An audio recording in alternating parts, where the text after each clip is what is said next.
The loan carried Walter Calder's signature. That was the first thing the man in the gray suit wanted Joe Calder to see. He laid the foreclosure notice on her porch rail, tapped the name with one clean fingernail, and told her she had until Friday at 5 o'clock to pay $47,500. Joe read the signature once. Then she read the date beside it. March 11th. For a few seconds, she heard nothing, not the black pickup idling at the end of her drive, not the wind turning the cottonwood leaves silver, not Frank Ostrowski working a loose hinge on the barn. "There's a problem," she said. The man smiled. Most people would call $47,000 a problem. Joe looked up at him. "My father died March 3rd. The smile remained, but the man's left hand moved to his belt. Once. Then again. Joe watched the hand instead of his face. "This says he signed 8 days later," she said. The man's eyes dropped to the paper as if the date had appeared while he was standing there. At the bottom of the page were the words Halsted Land and Cattle. Beneath them was a legal description of 640 acres, the house, the barn, the north grazing pasture, and every water right attached to Calder Creek. The man recovered quickly. Men paid to deliver bad news usually did.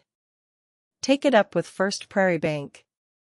Denise Pruitt notarized the note.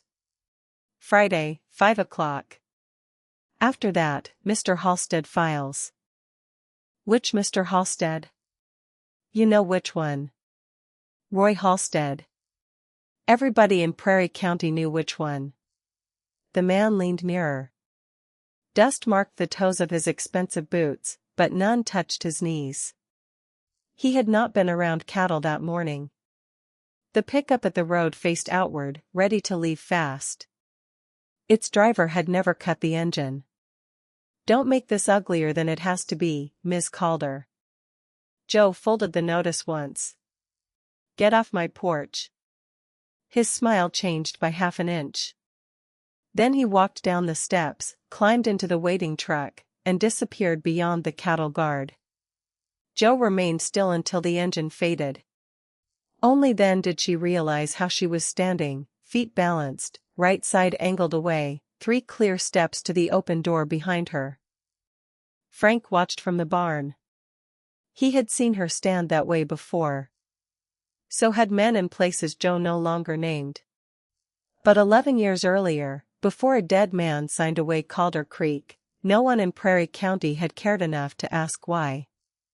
72 hours before a dead man's signature appeared on her porch, someone was already measuring what it could buy. Late August had burned the valley pale. Well south of Route 9 were coughing air, but Calder Creek still crossed Joe's northeast pasture cold and steady, the only dependable year-round water for 11 miles. Joe was repairing fence when Danny Ruiz drove up in a pickup held together by primer and optimism. He was 19, saving for diesel mechanic school, and usually incapable of hiding whatever he felt. That afternoon, he looked worried. "County truck was here again," he said. "Where?" "By the diversion gate. Guy took pictures. Wouldn't say why." Joe tightened the last staple. "Did you get a plate?" Danny held up his phone. She enlarged the photograph. White County pickup. Water Resources seal. A man in a tan shirt beside the century-old headgate. He was not inspecting the concrete. He was photographing the brass plate that identified Calder Creek's senior water right number. "Maybe it's inspection season," Danny said. Inspection season was May.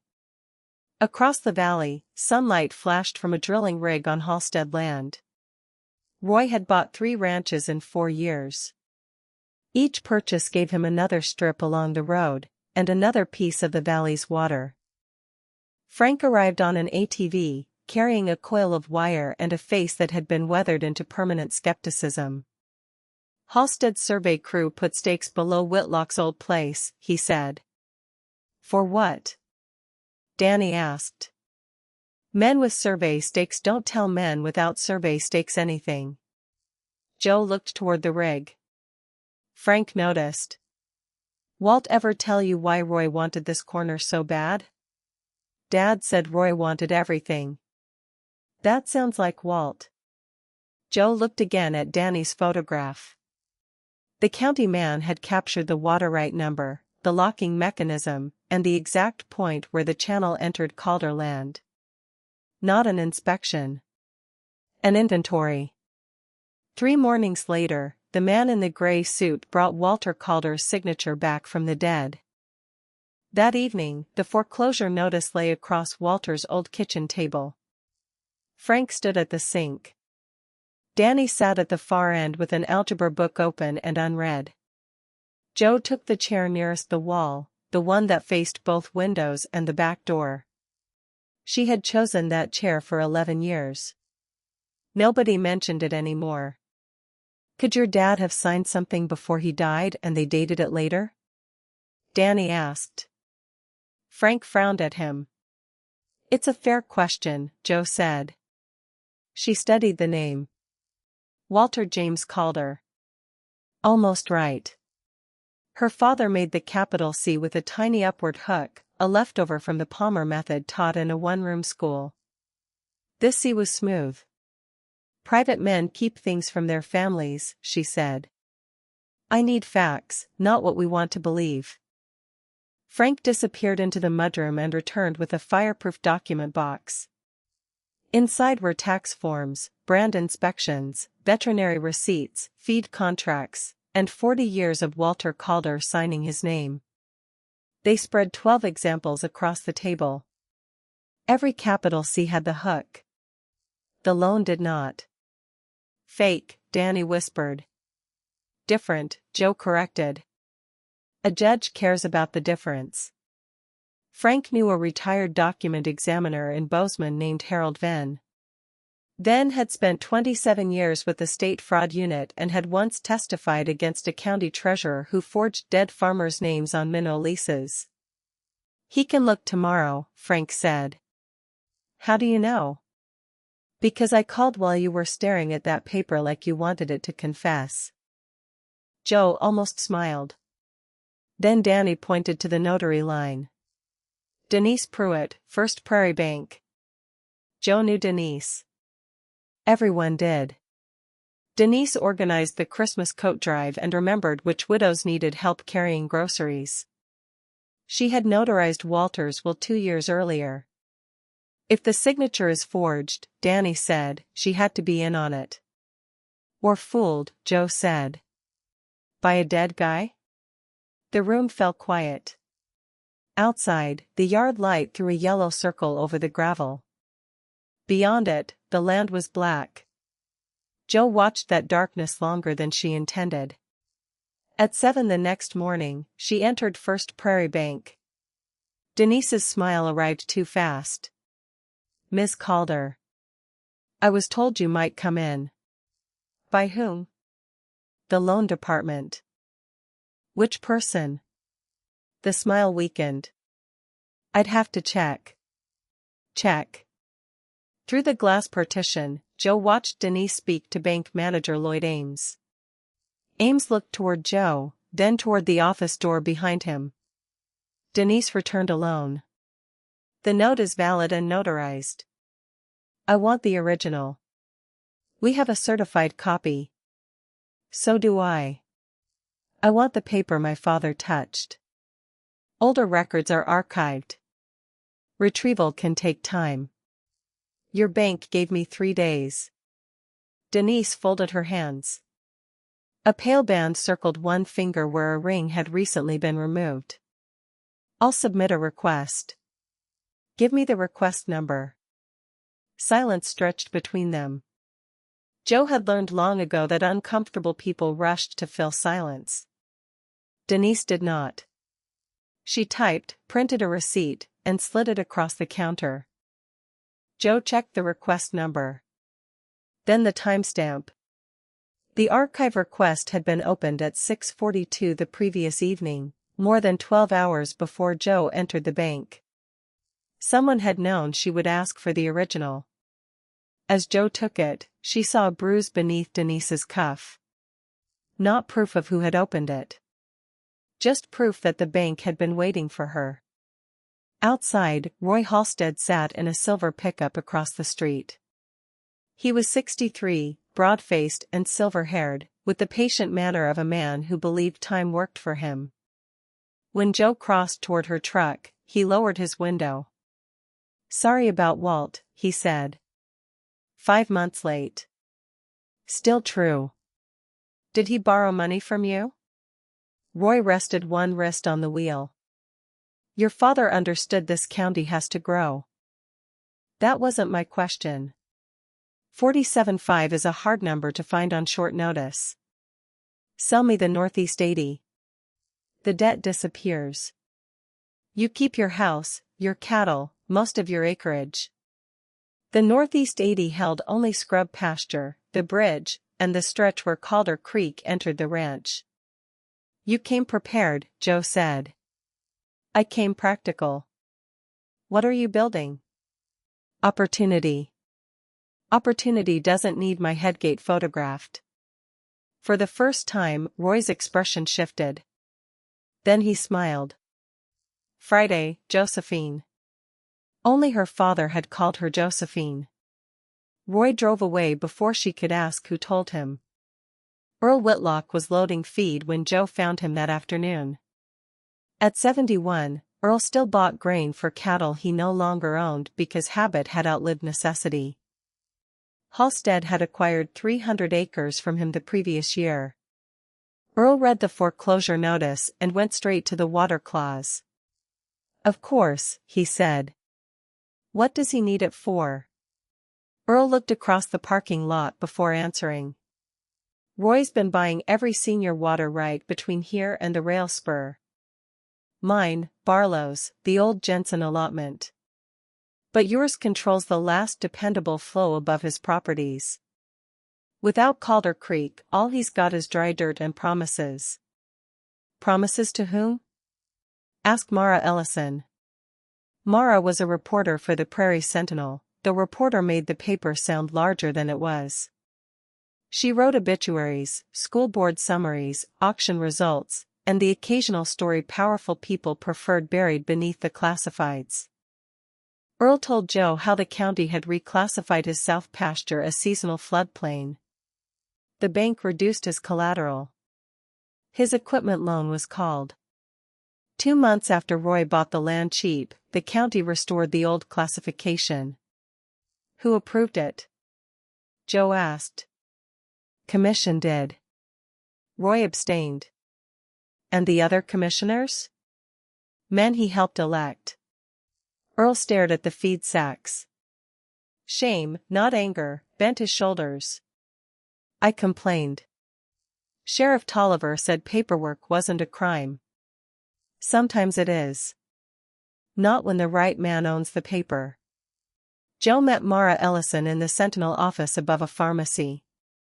Mara was 38, sharp-eyed, and surrounded by boxes because the roof leaked whenever Rain remembered Prairie County existed. She had already built a map. Colored pins marked every parcel Halsted land and cattle had acquired. Blue lines marked water rights. A red pencil traced an uncompleted route from the rail spur to the state highway. 7 purchases, Mara said. 4 owners were hit by financial or county pressure less than 6 months before they sold. Roy calls that coincidence. You don't believe him. Because cattlemen don't need every senior water right between a rail spur and the last creek that never runs dry. Mara opened a folder containing minutes from county meetings. A photograph had been clipped to the first page. It showed a young county employee standing beside the Calder headgate, one hand shielding her eyes from the sun. Her name was Renata Venn. Who was she? Joe asked. County water clerk. 6 years ago, she claimed somebody was altering diversion records. 3 weeks later, her car went off Miller's Cut. Sheriff Tolliver called it an accident. Venn? Harold Venn's daughter, the handwriting expert Frank just called. Joe looked at the name again. Mara leaned back. Tell Harold what this concerns before he drives here. Why? Mara turned the photograph over.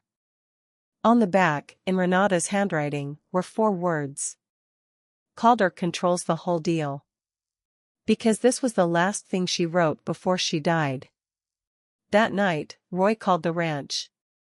I hear you're worried, Joe said. He laughed. I'm trying to save you from embarrassing yourself. Produce the original note. Your father borrowed money. Produce the original. You think a handwriting trick changes what he owed? Joe's attention sharpened. I didn't mention handwriting. Silence. Only a second. Enough.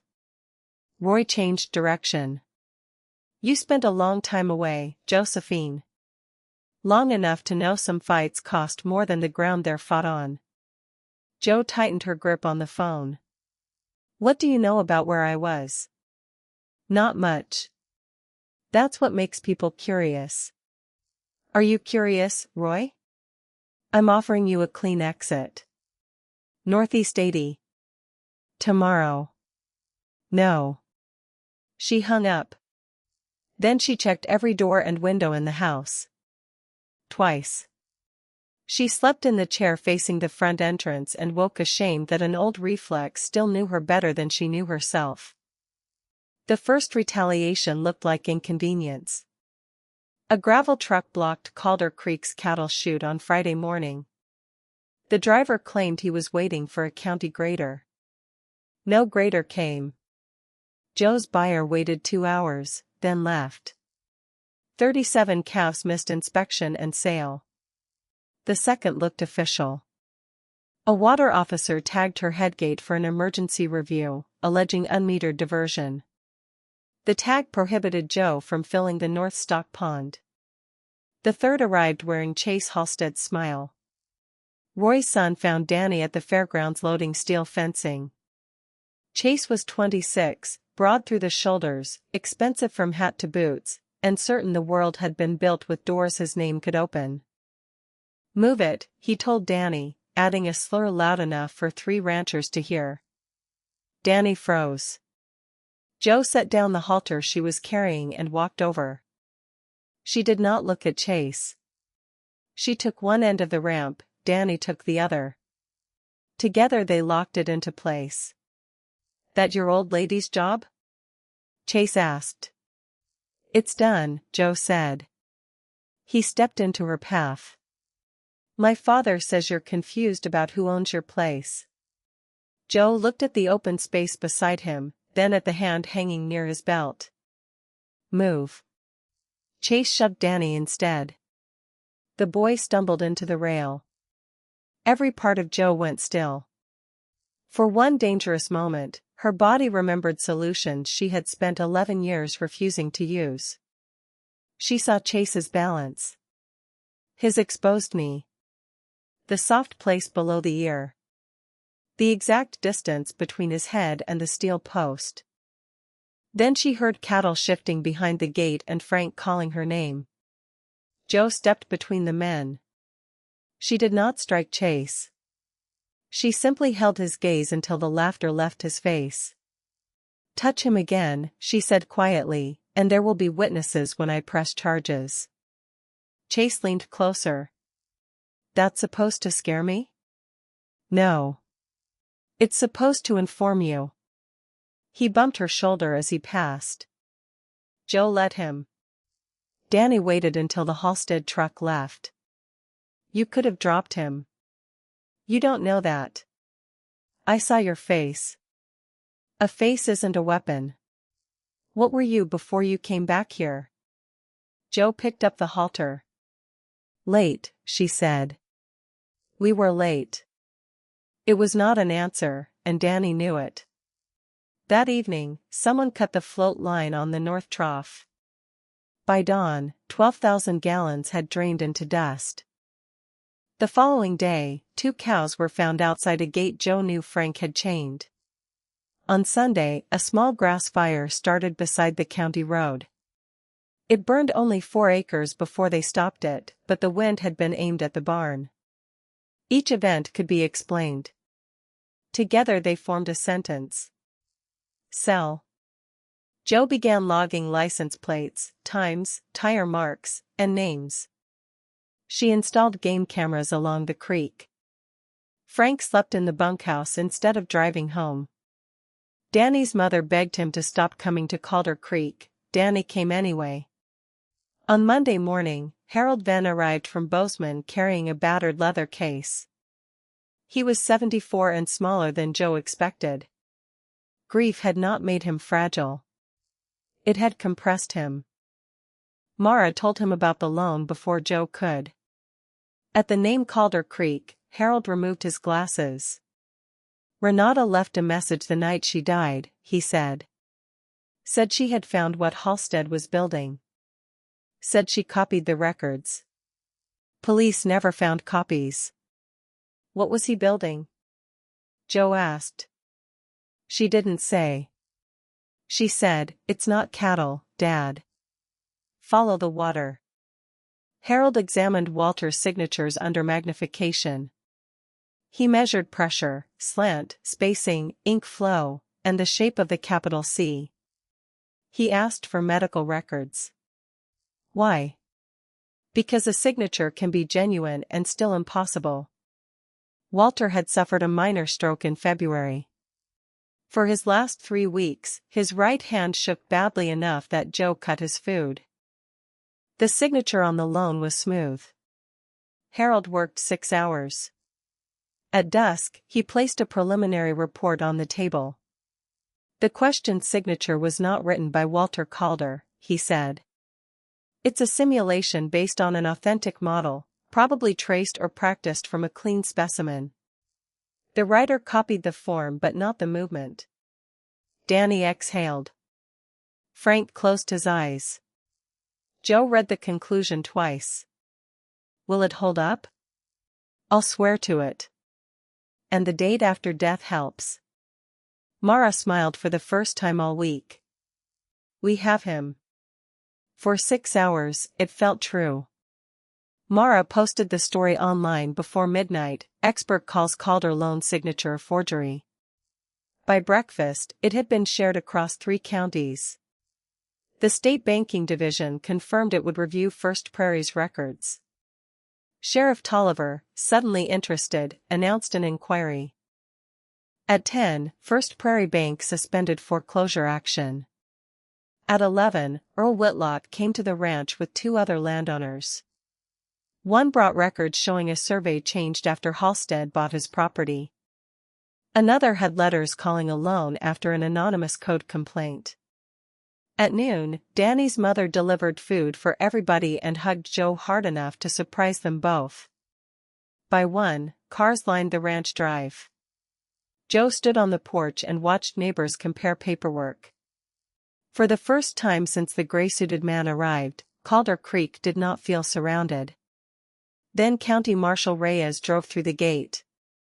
Elena Reyes had been Tolliver's chief deputy for 9 years. She carried herself without hurry and read every page before she spoke. The bank suspended its collection, Reyes said. Halsted didn't. She handed Joe a new order. Roy's attorneys had petitioned the district court to enforce a separate assignment of water rights allegedly executed with the loan. At the same time, the County Water Board declared Calder Creek's diversion structure unsafe and ordered emergency control transferred to a downstream operator, Halsted Land and Cattle, until a hearing. When? Joe asked. 30 days. My cattle don't have 30 days. I know. Reyes produced another sheet. A temporary restraining order prohibited Joe from interfering with county crews or accessing the headgate after 6 that evening.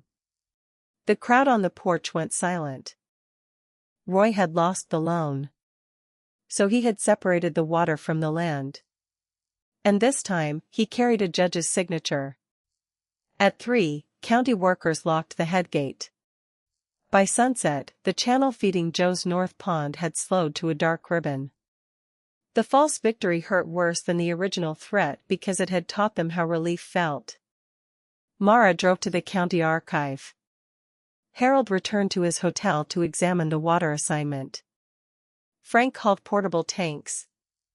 Danny called every ranch within 20 miles asking to buy water. Joe stood beside the creek as the level fell against the measuring stone. Across the fence, Chase Halsted watched from his pickup.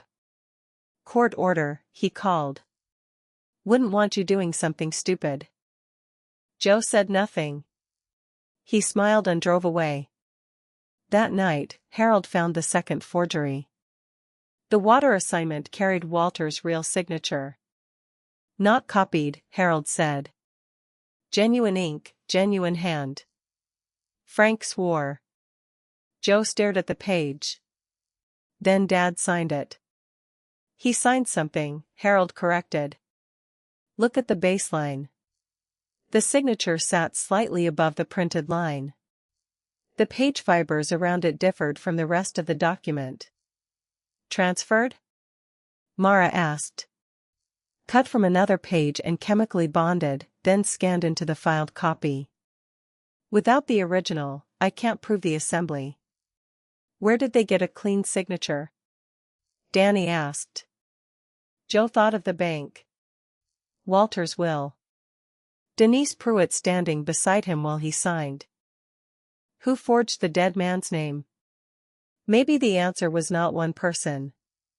Maybe Roy had built a chain where each link knew only enough to fear the next. Mara returned from the archive after midnight with photographs of old water maps.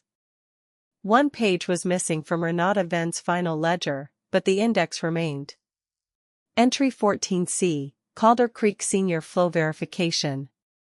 Requested by D. Pruitt. 2 weeks before Renata died.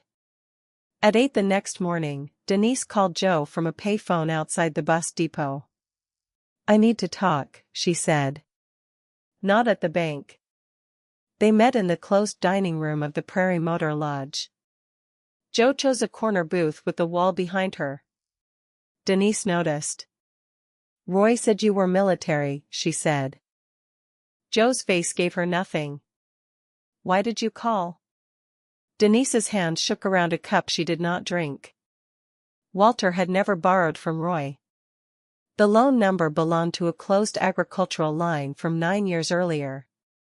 Bank manager Ames reopened it. Denise notarized a photocopy after Ames told her Walter had signed at home.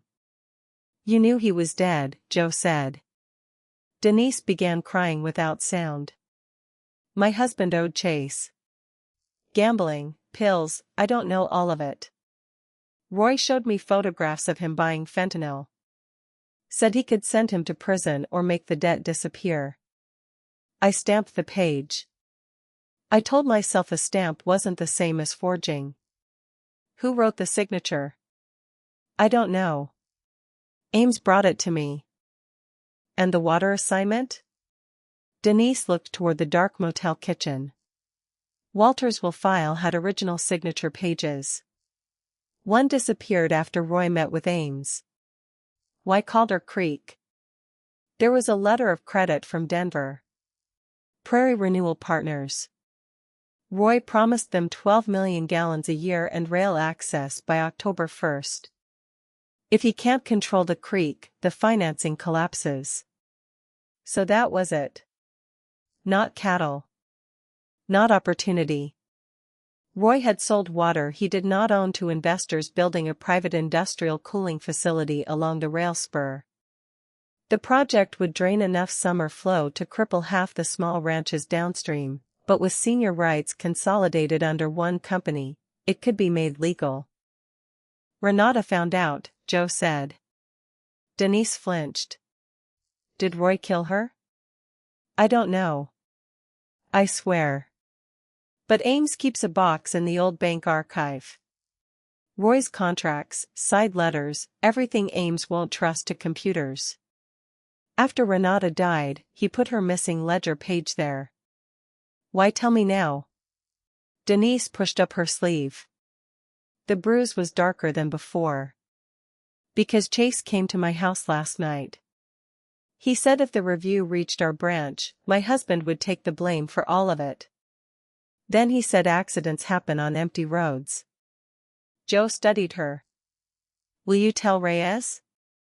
Tolliver will hear before I finish the first sentence. I asked about Reyes. Denise nodded. By afternoon, Reyes had recorded Denise's statement and sent a request for a warrant to a state judge outside Prairie County. Sheriff Tolliver was not informed. But secrecy in a small county had a short half-life. At 4, the bank archive alarm malfunctioned. At 5, Ames reported the old contracts had been moved. At 6, the judge asked for more corroboration. Then Frank found one of Joe's game cameras smashed beside the north fence. The memory card was gone. Another camera showed headlights entering Halsted land at 2:13 the previous morning. A third captured Chase walking the fence with two men Joe recognized from Roy's drilling crew. They were not yet committing a crime. They were learning where darkness covered the approach. Joe wanted Danny home. He refused until she called his mother and placed the phone in his hand. Frank wanted to patrol the ridge with a rifle. Joe refused. We collect evidence, she said. We don't give Tolliver a shooting to bury everything under. And if they come? You call Reyes. You turn on the yard lights. You stay where you can be seen. Frank looked at her for a long moment. That how they taught you? Stay where you can be seen? Joe met his eyes. No. It's what I learned after. That was the closest she had come to telling him. The next 2 days tightened around the ranch. Someone poisoned a stock tank with diesel. A county inspector cited Joe for the contamination before laboratory results returned. Her feed supplier called to say her credit account had been frozen. A drone hovered above the barn after midnight. Tire tracks appeared near the house, then stopped beneath her bedroom window. Joe stopped sleeping. Sounds divided themselves into categories: wind, cattle, wood settling, engine, footstep. She knew what lack of sleep did to judgment. She also knew fear did not become smaller because a person named it. On Thursday, Mara's brake line was cut outside the Sentinel office. She discovered it before reaching the highway. On Friday morning, Harold Van received an envelope at his hotel. Inside was a photograph of Renata's wrecked car. He brought it to Joe. They want me to go home, he said. You should. My daughter called me the night she died because she thought I was a man who would come when called. I've spent 6 years wondering whether I moved fast enough. I'm not leaving now. Joe understood that kind of sentence. She wished she did not. At noon, Reyes learned the state judge would sign the warrant Monday if Denise could identify the archive box in person. Roy had 1 weekend left before the financing deadline and the bank search. Everybody knew it. That evening, clouds buried the moon. Frank checked the ridge road at 10. At 11:30, the power failed. The ranch dropped into darkness. Joe was already awake. She called Frank. No answer. Then she saw 3 lights moving near the north pasture, flashlights held low, spaced apart. Her phone showed no service. The landline was dead. She took a flashlight, a trauma kit, and the old revolver from Walter's desk. She held the revolver for several seconds, then locked it in the truck glove box. If Tolliver arrived first and found an armed veteran standing over Roy's son, the story would become whatever Roy needed it to be. Joe drove without headlights along the service track and stopped behind the cottonwoods. The smell reached her first. Gasoline. The men had cut the north fence and piled dry brush beneath the old bridge. If the bridge burned, county engineers could declare the crossing unsafe. Halsted's emergency water control might become permanent.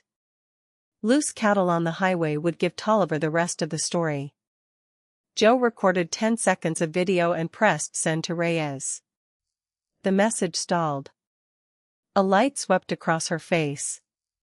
"There she is," Chase said. He stood near the bridge with two drilling hands, Boyd Larkin and Wes Cobb. Boyd held bolt cutters. Wes carried a fence post like a club. "Put it down," Joe said. Her voice sounded steady. Her body was not. Fear made the night too sharp. She could hear gasoline dripping from the brush. Chase smiled. "You should have sold. You should leave before the video uploads." His smile disappeared. Boyd came from her left. Joe moved back, keeping all three in front of her. She did not look fast. She looked for the truck, the ditch, the wire, the open ground. Old training surfaced as fragments, useful and unwanted. Wes swung the post. Joe raised an arm and turned. The wood struck her ribs instead of her head. Something cracked. The ground rose and hit her knees. For several seconds, there was no ranch, no creek, no plan. Only white pain and the certainty that she could not draw a full breath. She was not fearless.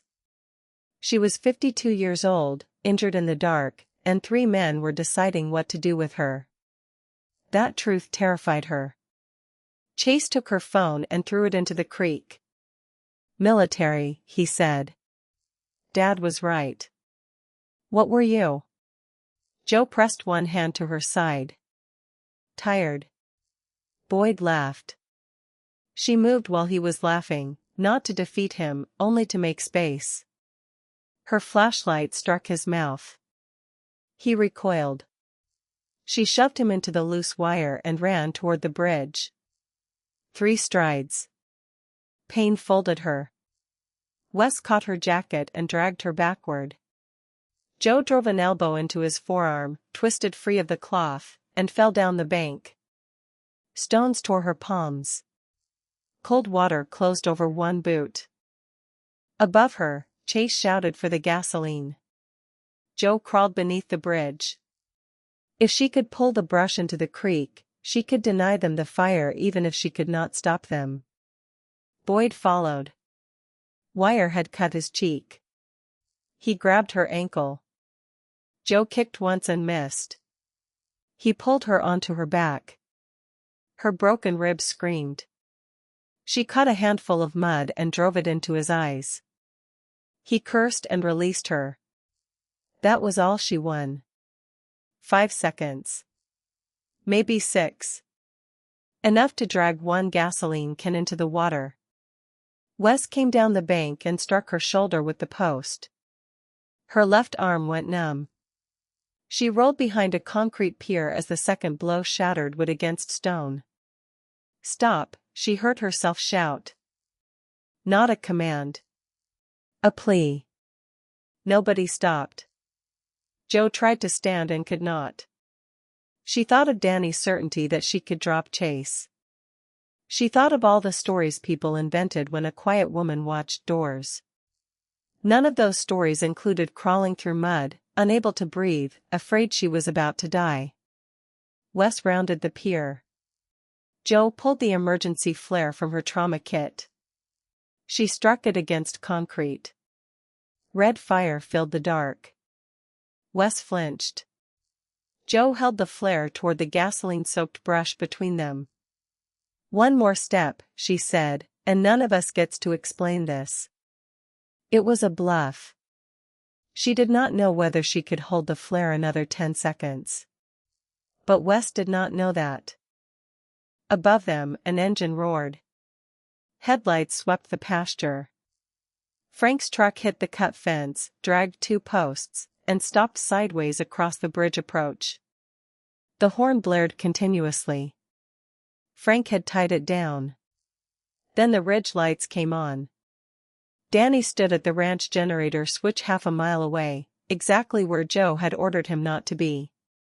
The pasture turned bright as a prison yard.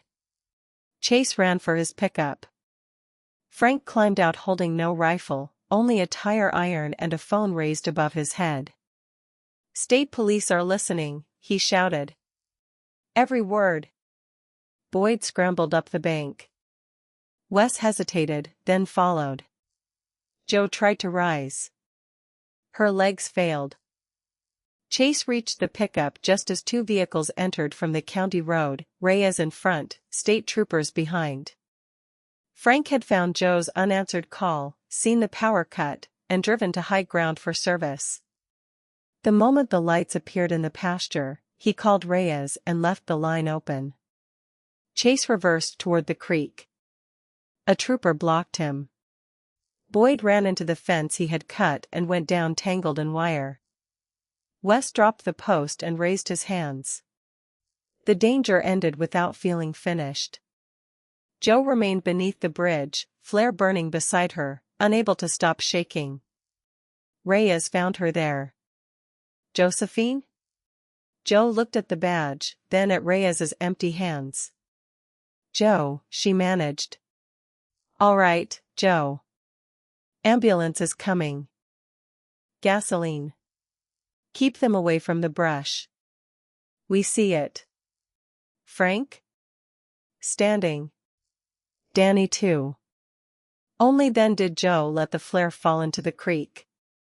At the hospital, doctors found 3 broken ribs, a separated shoulder, 12 stitches in her scalp, and enough bruising to make breathing an argument for weeks. She had disabled no one. She had won no fight. She had kept the bridge from burning long enough for other people to arrive. It was enough. The scene gave Reyes probable cause that paperwork had not. State investigators found bolt cutters, gasoline, maps of Calder Creek, and messages from Chase to Roy, "Tonight or Denver walks." Chase tried to claim his father meant a business meeting. Boyd asked for a lawyer. Wes asked for a deal. By dawn, Wes had described the sabotage trough, the grass fire, Mara's brake line, and Roy's promise that Sheriff Tolliver would smooth the edges. Tolliver was relieved of duty before breakfast. The bank warrant was signed at 9. Denise identified the archive box. Inside were prairie renewal contracts, altered water maps, Walter's missing will page, and Renata Venn's original ledger sheet.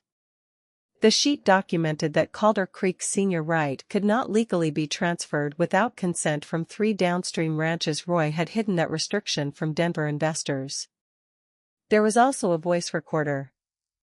Renata had placed it in the archive during her investigation. On it, Lloyd Ames discussed cleaning the chain with Roy.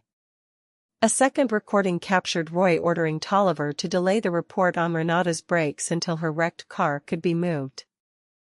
The recording did not prove Roy caused the crash. The forensic examination did.